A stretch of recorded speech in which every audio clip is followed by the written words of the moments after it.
But इस तरह के क्वेश्चंस में कई बार बच्चों को फील नहीं आता। 66 तो कॉर्ड्स हो गई, 12 टेंजेंट्स हो गई।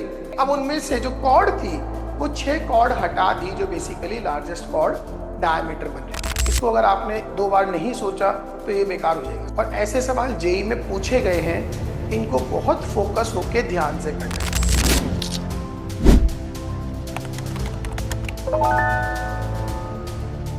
सो हेलो एवरीबॉडी, आज टॉपर्स क्वेश्चन बैंक की एक्सरसाइज 3 को शुरू करेंगे। ये भी सिंगल क्रेडिट की एक्सरसाइज है। एक्सरसाइज 1 और 2 के solution already solution videos 5-5 question के ऑलरेडी चैनल पे पड़े हुए। तो ये GRB toppers question bank volume 1 की पीएनसी की एक्सरसाइज 3 है। ठीक है, शुरू करते हैं हल्के हल्के। चैप्टर अब थोड़ा मुश्किल फॉर्म लेते जा रहा है। पहली वीडियो में बहुत आसान क्वेश्चन थे, सेकेंड वीडियो में देयर वर सम ट्रिक्स। इसमें थोड़ा लेवल डिफरेंट है, तो समझने की कोशिश करेंगे।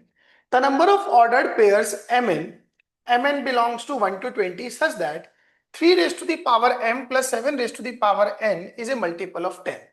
आप एक चीज सोचो, 3 की पावर 4k plus 1 जब भी होती है, it always ends with 3. 3 raised to the power 4k plus 2 ends with 9. 3 raised to the power 4k plus 3 ends with 7. And 3 raised to the power 4k and 3 raised to the power 4k types, it ends with 1. ये pattern है। Now 7 raised to the power 4k plus 1, इसका last digit क्या जाता है? 7. 7 raised to the power 4k plus 2 has its last digit as 9. 7 raised to the power 4k plus 3 has its last digit as 3. and 7 raised to the power 4k has its last digit 1. अब आप एक चीज सोचो, 3 की power m और 7 to the power n करना है और वो 10 से डिविजिबल हो। 10 से डिविजिबल होने का मतलब उसकी लास्ट डिजिट क्या हो? 0 हो। आप सोचो जब 3 की पावर 4k प्लस 1 होगा और 7 रेज टू दी पावर भी 4k प्लस 1 होगा, ओनली देन इनका एडिशन 10 से डिविजिबल होगा। अब 1 से लेके 20 में 4k प्लस 1 टाइप की कितने नंबर है? 5, 1, उसके बाद में 5, then 9, then 13 and then 17. So this can be selected in m can be selected in 5 ways, n can also be selected in 5 ways. तो क्या बन जाएगा ये टोटल? 25 ways. अच्छा, ये अगर इसके साथ पेयर होगा तो सम कितना जाएगा? 10 से डिविजिबल। नाउ 4k प्लस 2 कितने वेज में सेलेक्ट होंगे? 5 वेज में। और 4k वो भी 5 वेज में। नाउ 7 को 3 से क्लब करना होगा, अगेन व्हाट? 5 into 5 veg. और इस 1 को इस 9 से क्लब करना होगा, अगेन 5 इंटू 5 वेज। सो ये टोटल कितने हो गए? 100 वेज। सिंपल क्वेश्चन है, बहुत सिंपल। बट इस तरह के क्वेश्चंस में कई बार बच्चों को फील नहीं आता। तो बहुत ध्यान से समझें कि 3 raise to the power m 7 raise to the power n को हम 10 का मल्टीपल कैसे बना सकते हैं। Got it? क्योंकि गेम जो है ना वो सारा लास्ट डिजिट का है। Now the next question is this one. बहुत ही अच्छा क्वेश्चन है। आई 1 से लेके 8 तक है, be the 8 real numbers of the same sign. और इट सारे पॉजिटिव हो चाहे सारे नेगेटिव हो, हम पॉजिटिव मान के चलते हैं, अपने कोई फर्क नहीं पड़ता। Minimum value of this they are asking. I J और आई जे के बराबर नहीं है। पहली बात तो ये ए आई अपॉन ए जे, ये हम कितने वेज में बना सकते हैं? देखो मेरे पास 8 नंबर है, मैंने 8 में से 2 नंबर सेलेक्ट कर लिए, 8C2, और इन दोनों को 2 फैक्टोरियल वेज में अरेंज कर दिया, एक को न्यूमरेटर में और एक को डिनोमिनेटर में। Got it? अच्छा, दूसरी बात है, they are saying 8 real numbers of same sign. अब चूंकि 0 का कोई साइन नहीं होता है तो उसको काउंट नहीं है। इसका मतलब ये ए आई और ए जे सबके सब नॉन जीरो सेम पैरिटी के रियल नंबर है। और इट ऑल पॉजिटिव और ऑल नेगेटिव। अब इनको ऊपर नीचे रखने के हो गए कितने ways? 2 ways. So that is total 56 ways. अब आप एक चीज सोचो, अगर इसमें एक नंबर A1 अपॉन A2 बना है तो एक नंबर A2/A1 भी बना होगा, जिसपे अगर मैं AMGM लगा दूंगा तो ये आएगा, that means A1/A2 plus A2/A1 की मिनिमम वैल्यू कितनी आ जाएगी, मोर देन और इक्वल टू 2। सिमिलरली अगर इसमें एक नंबर A4/A7 है तो एक दूसरा नंबर A7/A4 भी होगा, उसकी भी मिनिमम वैल्यू कितनी आएगी, 2। तो ऐसे टोटल 56 नंबर में मेरे पास टोटल 28 पेयर्स बनेंगे। A1/A3, A3/A1 एक पेयर है, देन A4/A7, A7/A4 दूसरा पेयर है। तो इस तरह की I will be having a total of 28 pairs और हर पेयर की मिनिमम वैल्यू 2 होगी। तो ओवरऑल इसकी जो मिनिमम वैल्यू जाएगी वो कितनी होगी, 56। This is your correct answer. Alright, बहुत अच्छा क्वेश्चन है। Now let's come to this question. बहुत ही बढ़िया सिंपल क्वेश्चन है। The total number of ordered pairs A B such that this equation and this have all the solutions integral. देखो ये कोई लाइन है, ठीक है, ये कोई लाइन है जो कि सर्कल को काट रही है। अब अगर मुझे इंटीग्रल सॉल्यूशन चाहिए, दैट मींस वो लाइन सर्कल को इंटीग्रल पॉइंट्स पे कट कर रही होगी। ये सर्कल है, ये मान लेते हैं एक्स एक्सिस है। देखो इस पे एक पॉइंट 7,1 होगा, तो एक पॉइंट 7-1 होगा। ऐसे ही इधर -7,1 होगा, तो -7-1 होगा। एक इस पे पॉइंट 1,7 होगा, तो एक 1,-7 होगा। एक -1,7 होगा और एक -1,-7 होगा। तो 8 तो ये पॉइंट हो गए। उसके अलावा इस पे एक पॉइंट 5,5 होगा, उसके भी चारों भाई, तीनों भाई मतलब -5,5, देन -5, एंड देन 5,-5। तो टोटल मिला के हर एक क्वाड्रेंट में 3, सर्कल पे 12 इंटीग्रल पॉइंट्स हैं। अगर मैं 12 में से कोई भी 2 पॉइंट सेलेक्ट करता हूं तो उनको ज्वाइन करने वाली लाइन इस सर्कल, उसको अगर मैं ये वाली लाइन मान लूं तो वो लाइन और वो सर्कल हमेशा इंटीग्रल पॉइंट्स पे कट कर रहे होंगे। ठीक है जी। तो 12C2 कितना हो गया, 66। उसके अलावा 12 इसमें टेंजेंट्स हो जाएंगी, है ना। उसने ये थोड़ा ना कहा total number of ordered pairs such that the equation of this and this have all solutions integral. तो 12 इसमें क्या हो जाएंगी, टेंजेंट्स। लेकिन अभी तक कितने हो गए टोटल, 78। अब आप इसमें एक चीज देखो, जैसे आपने एक ये लाइन डाली, ये जो है ना, ये इस सर्कल का एक डायमीटर होगी। सर्कल का सेंटर ऑलरेडी ओरिजिन है, तो ये लाइन ओरिजिन से पास भी होगी। तो ऐसे कर करके आपके पास टोटल 6 डायमीटर आ जाएंगे।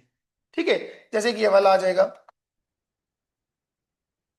तो बट मेरी जो लाइन गिवन है वो ओरिजिन से पास नहीं हो रही है, तो इसमें से आप 6 को सब्ट्रैक्ट करोगे तो you will get 72 as a correct answer. तो बेसिकली हमने क्या किया, 66 तो कॉर्ड्स हो गई, 12 टेंजेंट्स हो गई, ठीक है, 78। अब उनमें से जो कॉर्ड थी वो 6 कॉर्ड हटा दी जो बेसिकली लार्जेस्ट कॉर्ड डायमीटर बन रही थी। तो इन that case your answer will B 72। Alright, बहुत ही थॉट प्रोवोकिंग क्वेश्चन है, समझो। ऑलराइट, चलो इस वाले क्वेश्चन को देखते हैं। Fine, the number of 3 digit numbers a B c which satisfy. बहुत ही बढ़िया कंडीशन है कि a should be less than और equal to b, b should be more than c. इस तरह का ये नंबर है। ऑलराइट, देखो जी, अब इसमें ना केस बनेंगे बहुत सारे। पहला केस में लेता हूं कि जब a not equal to B, not equal to c and C is not equal to 0। देखो इसमें इन तीनों में अगर सी सेलेक्ट होता है तो सी को, अगर 0 सेलेक्ट होता है तो उसको मैं सी की जगह पे रख सकता हूं और कोई there is no other way around. तो पहले ले रहा हूं कि सी 0 नहीं है, तो आपने क्या किया, आपने 9 में से 3 नंबर सेलेक्ट करे, उन तीनों में जो लार्जेस्ट है वो तो बी की जगह पे रख दिया। Got it. और ए और सी को ऑक्यूपाई कराने के हो गए दो तरीके। Got it. Now second way, अगर a not equal to B, not equal to सी, और सी है 0, तो आपने सिंपली क्या करना है, आपने 9 में से 2 डिजिट सेलेक्ट करने हैं। ठीक है, 9 में से 2 डिजिट सेलेक्ट करने के बाद ए और बी पे रखने के कितने तरीके, लार्जर वाले को बी पे, स्मॉलर वाले को ए पे, इनटू 1 वे। थर्ड वे देखो जी, अभी तक मैंने ए और बी को इक्वल नहीं लिया है। अगर ए की वैल्यू बी के इक्वल होती है which is not equal to सी, और यहां पे भी सी 0 नहीं है, तो आपने क्या किया, आपने 9 में से 2 नंबर सेलेक्ट करे, स्मॉलर वाले को तो रख दिया सी की जगह पे, और जो दोनों बड़े हैं वो ए और बी पे 1 वे में ऑक्यूपाई हो गए, into 1 way. Fourth is A equals to B not equal to सी, और सी की वैल्यू है 0, तो आपने 9 में से एक नंबर सेलेक्ट किया और उसको उठा के ए और बी दोनों की जगह पे रख दिया। इतने तरीके हो गए। Now come to fifth one.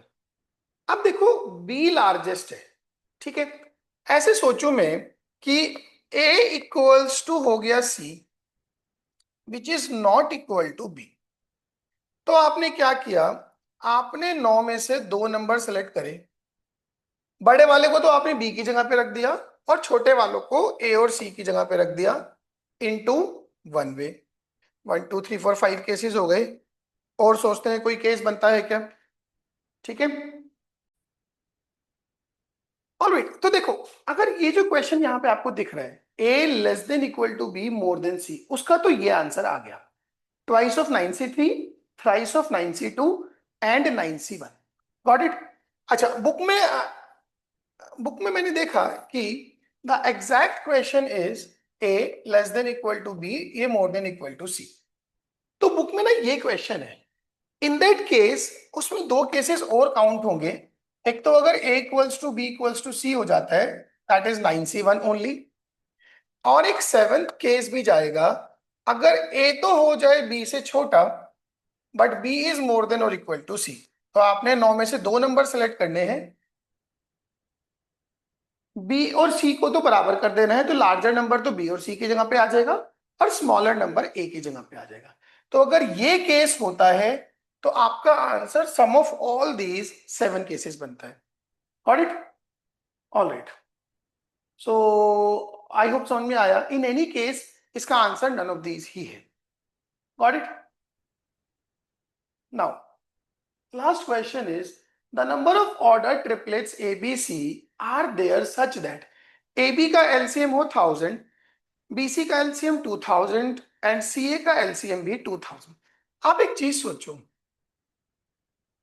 LCM of A B should be what, LCM of A B is 1000 बनेगा 125 into, sorry 500 250 125, 125 into 8, that is 2 cube into 5 cube, 8 into 125। नाउ LCM of B C is 2 to the power 4 into 5 cube, and LCM of CA is 2 to the power 3, 2 to the power 4 into 5 cube। ये मुझे पहली बात तो condition चाहिए। Got it. Now let us assume ए जो है ना वो 2 की पावर अल्फा 1 5 की पावर बीटा 1 से बना है, बी इज 2 की पावर अल्फा 2 5 की पावर बीटा 2 से बना है, and C is 2 to the power alpha 3 5 की पावर बीटा 3 से बना है। तो अगर ए बी का एलसीएम 2 क्यूब इंटू 5 क्यूब है, that means maximum of alpha 1 alpha 2 should be 3, maximum of B c मतलब alpha 2 alpha 3 should be 4, and maximum of alpha 1 alpha 3 should also be 4। अच्छा, B C ए, मतलब अगर मैं beta 1 beta 2 beta 3 की बात करूं तो बस एक ही कंडीशन है कि मैक्सिमम ऑफ बीटा 1 बीटा 2 ये भी 3 होना चाहिए, maximum of beta 2 beta 3 that should also be 3, and maximum of beta 3 beta 1 should also be 3. ये वाला केस अपने को चाहिए पेयर वाइज। अब आप एक चीज सोचो, अगर ये दोनों एक साथ फुलफिल करने हैं तो अगर मैं अल्फा 3 को 4 कर दूं, देखो आप अल्फा 1 अल्फा 2 को 4 नहीं कर पाओगे क्योंकि उनकी मैक्सिमम वैल्यू यहाँ पे 3 होनी है, तो अल्फा 3 को ही 4 होना पड़ेगा। नाउ अल्फा 1 अल्फा 2 की वैल्यू कुछ भी हो जाए बट उनमें से एक की वैल्यू 3 रहे, तो आप अल्फा 1 अल्फा 2 को कैसे ले सकते हो? 0 3 1 3 2 3 3 3 3 2 3 1 3 0। How many veg total? 1 2 3 4 5 6 7, इसके हो गए टोटल 7 वेज। तो मैं अल्फा 1 अल्फा 2 को टोटल 7 वेज में सेलेक्ट कर सकता हूं। Got it? तो अल्टीमेटली आई वुड से कि अल्फा 1 अल्फा 2 अल्फा 3 के सिलेक्शन के 7 तरीके। अब थोड़ा बीटा पे काम करते हैं। बीटा 1 बीटा 2 की मैक्सिमम वैल्यू 3 हो, बीटा 2 बीटा 3 की मैक्सिमम भी 3 हो, बीटा 3 बीटा 1 की मैक्सिमम वैल्यू भी 3 हो। Got it? एक केस बना के चलते हैं। लेट अस अज्यूम कि जो बीटा 1 है वो 3 है, ठीक है? तो यहां से कंडीशन सेटिस्फाई हो जाती है, यहां से भी कंडीशन सेटिस्फाई हो जाती है। अब बीटा 2 बीटा 3 की मैक्सिमम भी 3 होनी चाहिए, तो मैं दूसरा तरीका क्या मुझे करना पड़ेगा कि बीटा 2 की मैक्सिमम भी 3 है। In that case beta 3 can be 0 1 2 और 3। How many ways? 4 ways. Now अगर बीटा 2 3 है, बीटा 3 भी 3 है, then beta 1 can be 0 1 2। Beta 1 को 3 नहीं की ना, वो केस रिपीट हो जाएगा ऊपर से। Got it? सो इसके 3 वेज। नाउ अगर बीटा 1 3 है और बीटा 3 भी 3 है, देन बीटा 2 कैन बी 0 1 2। इसके भी कितने? 3 वेज। So total beta beta 1 beta 2 beta 3 को सेलेक्ट करने के 4 एंड 3 7 एंड 3 10 वेज, और उसके हर वे के रेस्पेक्टिव अल्फा को सेलेक्ट करने के 7 ways. So your final answer will be 70 ways of selecting all these numbers, means 70 ways of selecting ABC such that ये LCM की कंडीशन फुलफिल हो रही हो। Such a thought provoking question it is. इसको अगर आपने 2 बार नहीं सोचा तो ये बेकार हो जाएगा सवाल। और ऐसे सवाल जेई में पूछे गए हैं, इनको बहुत फोकस होके ध्यान से करना है। Alright, that would be all from my side for today. इस एक्सरसाइज के 5 क्वेश्चन हमने किए हैं। आई थिंक इसकी बात तो अब कुछ नहीं है, तो इनको बहुत ध्यान से करें। इसके अलावा भी बुक में जो और क्वेश्चंस हैं बहुत ही शानदार है। You can not afford to miss even a single one. Alright, thank you so much, take care, पढ़ते रहो बढ़ते रहो।